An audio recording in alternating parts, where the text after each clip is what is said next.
Here we go. So thank you. Welcome to the first of our Quorum Forum interview videos. So we have Andy Andreas. He's the founder of Impact 17. Joining us today, he's going to talk a little bit more about partnerships and the kind of importance thereof. So Andy, thanks for joining us. And if you would like to give us a little background about yourself, your career, how you came to Impact 17, that would be great to fill everybody in. Great, thanks, Caitlin.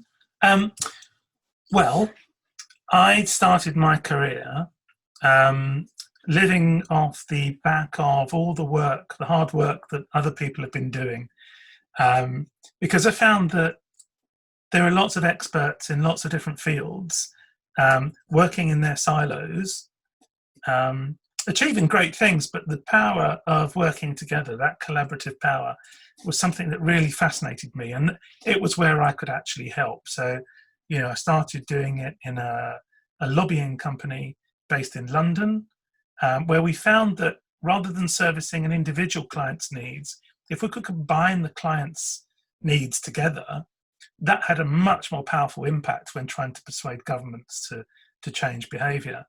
And I took that into the charity world, where I felt a lot more comfortable doing it for social good reasons, as you could possibly imagine.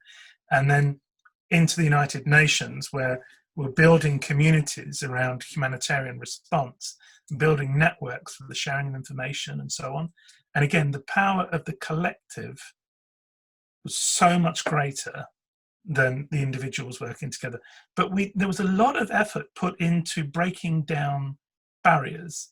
People for example, not wanting to share information and wanted to keep it to themselves because they felt that that would be giving away their power. So we had to demonstrate that the sharing of power the sharing of information between organizations would have a much greater impact. From the United Nations, I then went to work in armed conflict mediation. And there what we were doing was we were bringing together parties that had total opposite objectives from each other and helped them to work together to achieve a joint or mutual objective. And what I found there was that often those objectives seem to be different, but just by articulating them together, you create a sense of ownership. So the parties to the conflict would rephrase what the other party had written, and in the end you ended up with a common objective. And that was a very useful starting point for the building of partnerships. From there, I went to work at the World Economic Forum, where we designed Davos is probably the most famous event that the World Economic Forum does. And I was lucky enough to be involved in some of the blue chip events in Davos, where I brought together heads of state and CEOs of some of the world's largest companies and helped them to interact with each other, to address some common issues as well, but also ran some social good networks as well, and came across others, like there's logistics emergency teams for response to humanitarian emergencies. The one that I ran was it was called a Global Agenda Council on Catastrophic Risks. And then from there went to back to the United Nations to help international organizations and the UN work together with the private sector. So this multi-sector collaboration seems to be where I had the greatest amount to contribute, and it's also an area that I enjoyed very much. Since then, I've created my own organizations, and you can see behind me there's Impact 17, Alliance for Impact, and the Sustainable Impact Association. Essentially, they all work on building, promoting, encouraging, and supporting partnerships for a better world. Great. I was just thinking about, in terms of what our participants have had to do in the hackathons as well, and what you were just talking about there, how important is it in your work then to really understand like the problems and the goals that your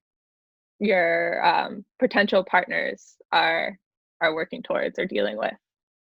Well, it's easy to say it's very important, but it's more important for the partners to understand those goals than it is for a partnership broker like me to understand those goals.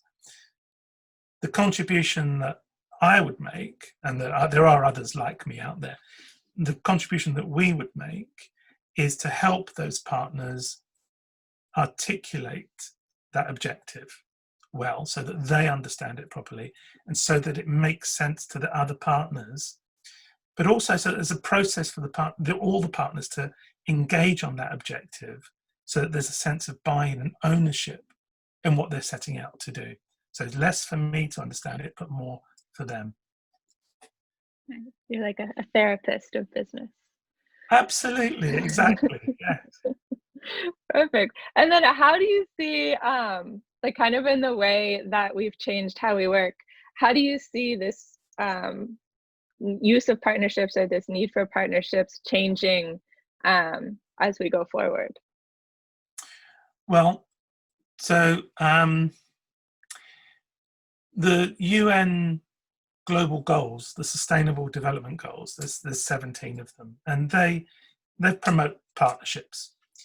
And even before that, there was lots of talk about partnering. And in the humanitarian world, which is the sector that I'm probably most useful, the sector where I know best,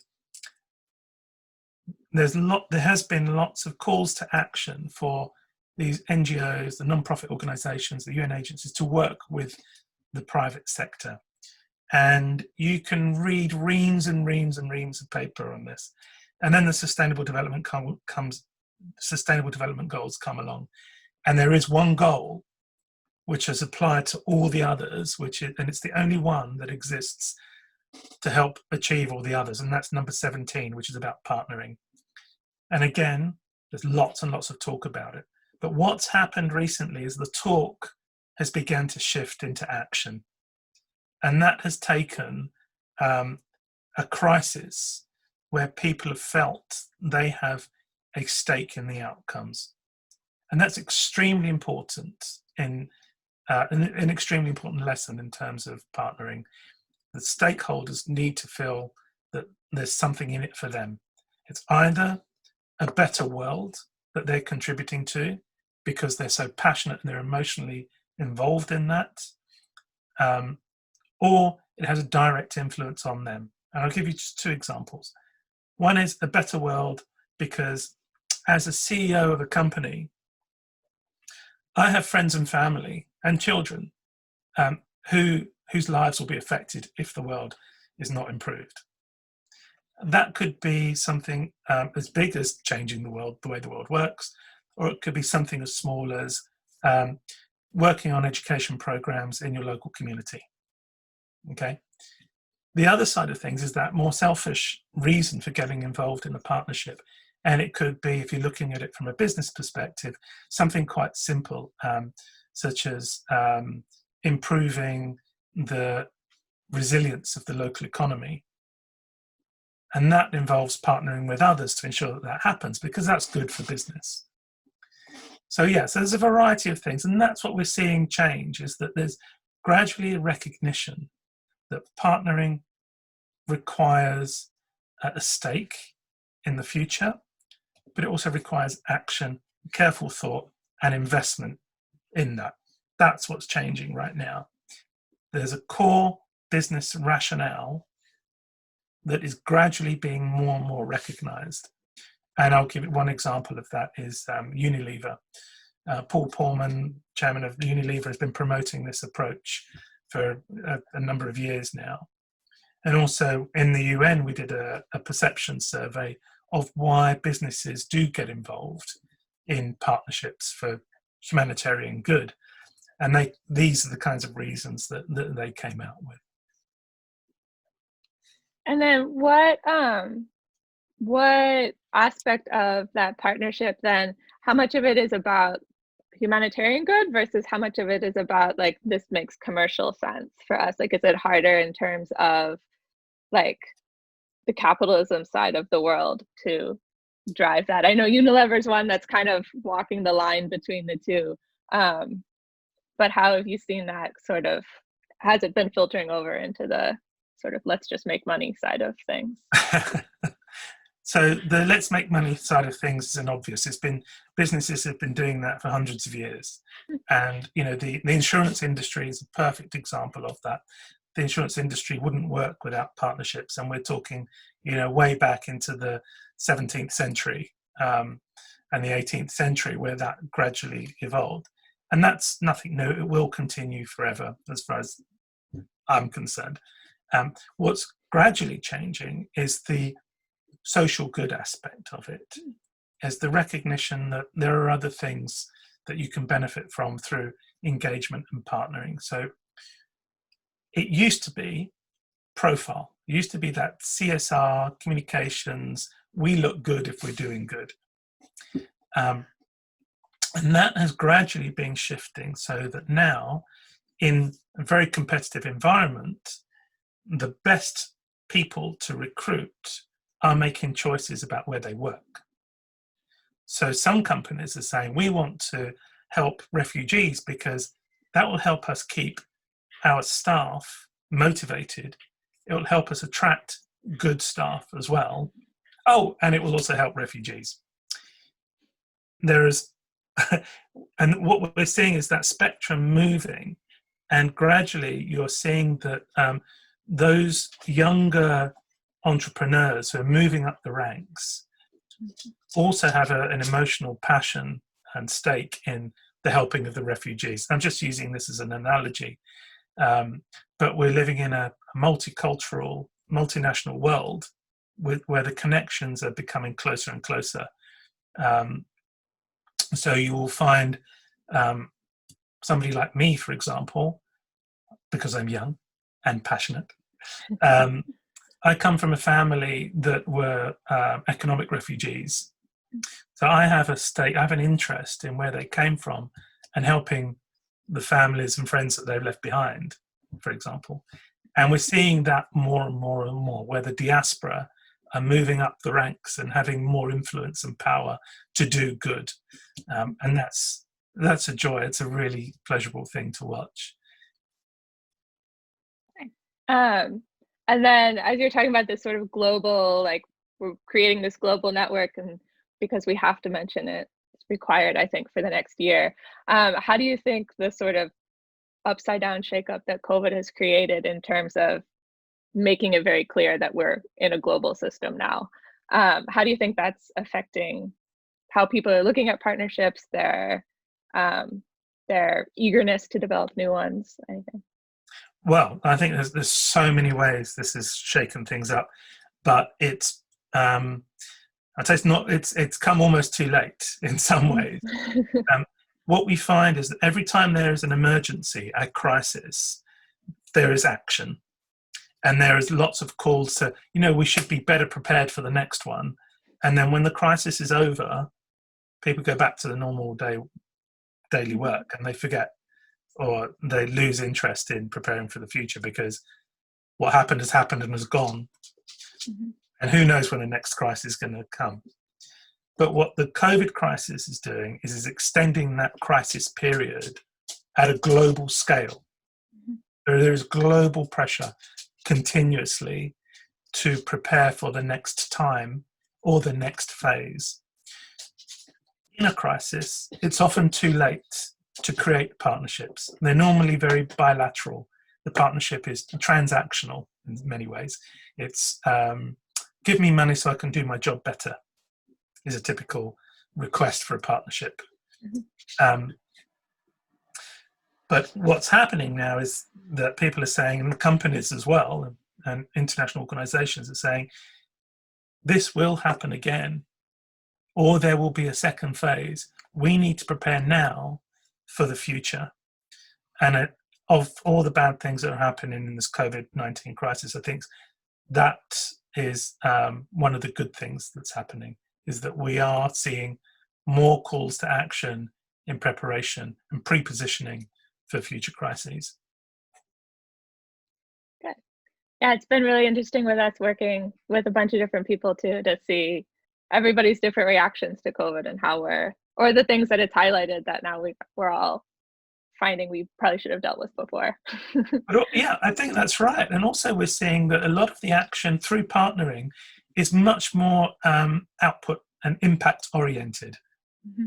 And that's great to see. I've been involved now in twice in the one of the largest hackathon events that I've mentioned to you in the past, Caitlin, called Versus Virus, where we identified people working on the COVID response in innovative ways, and bringing them together to create partnerships for future solutions.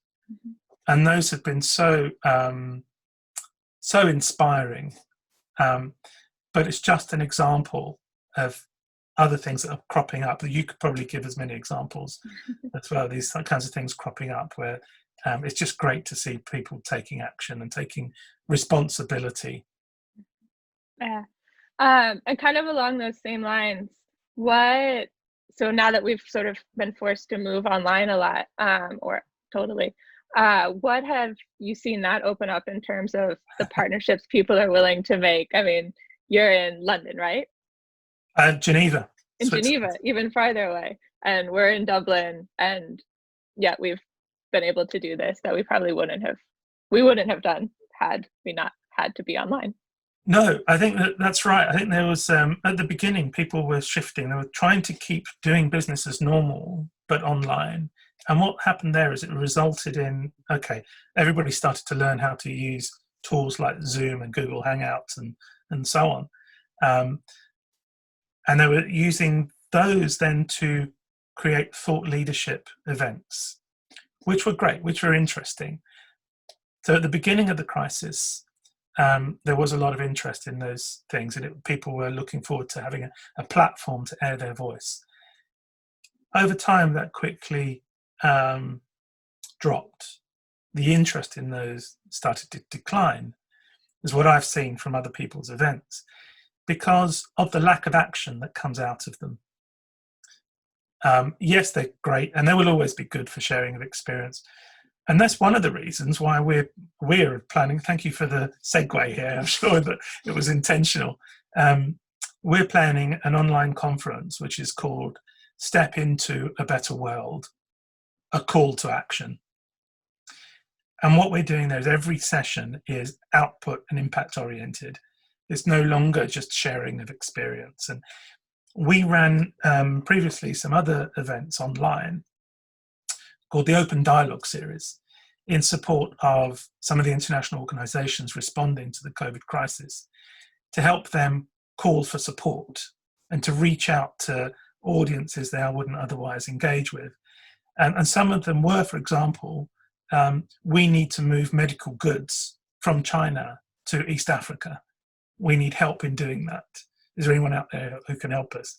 Others were, we need to extend our communication campaign on good public health practice.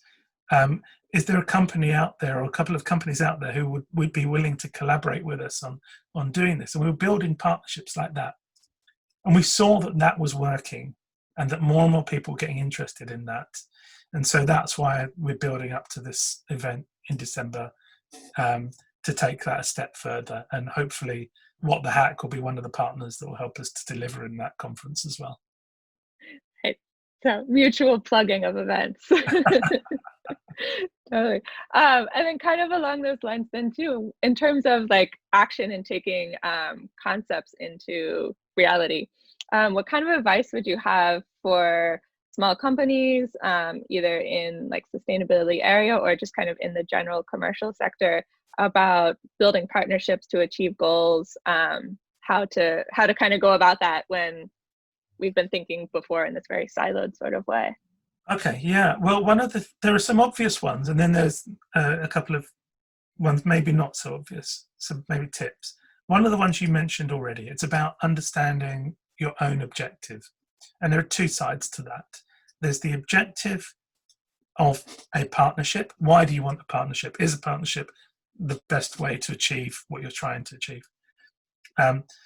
But make sure that that objective is something flexible that you can discuss with the partners and help them feel like they have a stake in it. The other is have your own objective. Be clear and transparent about why you're engaging in that partnership to the other partners. And it might be because you want to test some of your products and services, or it might be that you want to make the best use of some of the expertise that your staff have, or fill up some capacity time. You want to get a greater profile. Whatever it might be clear and honest about it. Without that, you will not have the trust that you need in the other partners. The other thing which might not be so obvious is to develop and be clear about your principles. And again, there's a couple of types of principles I'm talking about here. One is for the partnership. How will you run the partnership? How would you expect other people to behave in that partnership? What kind of people do you want to work with? What kinds of organizations do you want to work with? But also, secondly, your own principles. What are your values and your principles that you would be willing to share publicly with your partners? And which values and principles do you have that you're not willing to share, but are still equally important? And you have to continually refer back to those things in order to make the partnership work. And then finally, the third thing I would say is, essentially, there is a project management process that you can think about that helps the partnership work. And there are a number of ideas and suggestions out there that I'd be happy to help people with, but there's other organizations that do that. And then there's training that you can have on how to partner. There's all sorts of support mechanisms that you can have. And lastly, constantly re-evaluate the partnership and the partnership process. It needs to be agile. It needs to be something that is alive. Because as you move through the stages towards your partnership objective, the partners you're working with may have achieved their own objective and are no longer necessary. And they need to make space for others that are needed. Or the way that you're communicating between the partners needs to adapt throughout time. So you're constantly learning and constantly sharing within the partnership what you're learning so it can adapt and be agile and achieve the objective you're trying to achieve. Okay. And then just kind of from those, I have two questions just to clarify for people. When you're saying sharing your objectives or sharing your ideals and having things that you're not sure about sharing, do you mean in terms of like the philosophy of your company, or the actual like tangible, this is the thing we are going to create sort of a way? It's both. No, it's definitely both. Because in that sharing, you're building trust. And with trust, you can build a partnership. If you're not sharing, you will not have trust, and the partnership will cost you more in time and resources than it's worth. So you want to make that, you don't necessarily want to make the partnership sustainable, because partnerships often have a life cycle and a lifespan, but you do want perhaps you want the solutions to be sustainable, and you want the return on investment to be worthwhile. And the only way that's going to happen is if there's good communication that builds trust, and that involves transparency. And then kind of in terms of also with that life cycle aspect of it, from the other side, then do you have advice for people on how to then, once it's run its course, to like naturally step out of the partnership? Since I know I've talked to a few people and they've said, oh, but we'll be stuck with this person forever. Like, yeah, no, every situation is going to be different. Some people you want to be stuck with forever, and some you don't. But have an exit strategy, and that exit strategy is something you can work up with the partners. It's a very normal business behavior. So talk about it, work it through, and decide, when we achieve our objectives, this is how we will celebrate, for example. This is how we will move on. And if there are things that need to be done at the end of the partnership because we've achieved our objectives, this is how we will bring closure to those things. So you can look at it in a positive way. But there's also the risk management approach as well, where if things start to go wrong, at what point do you draw the line? At what point do you say, it's better for us to not be part of the partnership? And this is how we will cleanly extract ourselves from it. So lots of just being open up front, sounds like, is the... Yes, there's lots of being open up front, but let's not be too idealistic about this as well either. There are things you want to keep to yourself, and some of those will be on the risk management side and your own criteria for extracting and explaining why you're extracting and so on. So yeah, it's just being adult about the whole process. But there are experts out there who have been studying partnering for generations, and there are practitioners who have taken that research, that academic side of things, and applied it in the real world. So there are people out there you can learn from and who can provide you with support. And I would highly suggest you take advantage of it, but don't think about partnering as an elite profession. Everyone has something valuable to bring to a partnership. And the worst thing to do is to be scared about partnering. Somebody once described partnering as being dirty, difficult, and dangerous. And if that's how people feel about it, then I think we've failed. Everyone can partner, and there are easy things to learn. There are people to hold your hand through the process. Nice, great. So that's all of the questions that I have ready for you, and we're about to the time limit that we're trying to stay around. But do you want to add anything else, anything that I've skipped over, or that you'd like to just have your final, like, I want people to know this about me and partnering? Yes, there is one thing I think that can help. So my company offers a free 2-hour partnering consultation. So we will sit with a member of your staff, and we will ask you a series of questions. We'll have a conversation, and we'll provide you with a report back on what we've observed through that consultation with recommendations. And that's a totally free process, because it helps us to keep alive our understanding of partnering as well, and to continually build our networks. So that's very useful. The other thing that probably a call to action from me, a request for support. We are attempting a big global project, which is to map partnerships for social good. And so we're currently collecting that information, and we're having to do that manually. What we're looking for are potential partners who could help us do that using technology, machine learning, artificial intelligence, and so on. So it'd be great to hear from anybody who's interested in contributing in that way, and we can adapt. We can talk to them about all the things we just talked to you about, Caitlin, about how to partner, so that we can develop a relevant partnership on that. And then the final thing is a reminder of the event coming up in December that we're really excited about.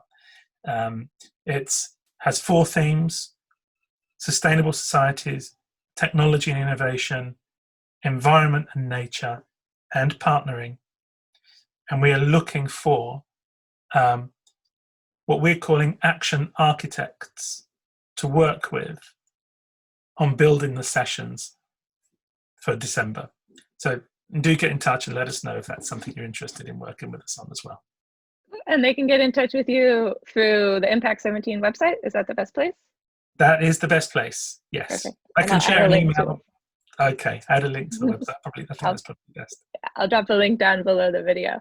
So that's all for our first Quorum Forum. Remember to say it in the right order. Interview videos here. We'll have a Q&A on our quorum discussion group this Thursday, starting at 7 o'clock Dublin time. Andy will be there to answer any questions that you might have. So do jump in. I'll also add the link to the Quorum Forum sign up below as well. It's a nice, sleek new platform, and it's really lovely, and we'll all be there also. So thank you so much again, Andy, for joining us and being our first speaker interview. And that's it. That's everything. I never know how to end these, so. Thanks very much, Caitlin. And I guess thanks to everyone for watching.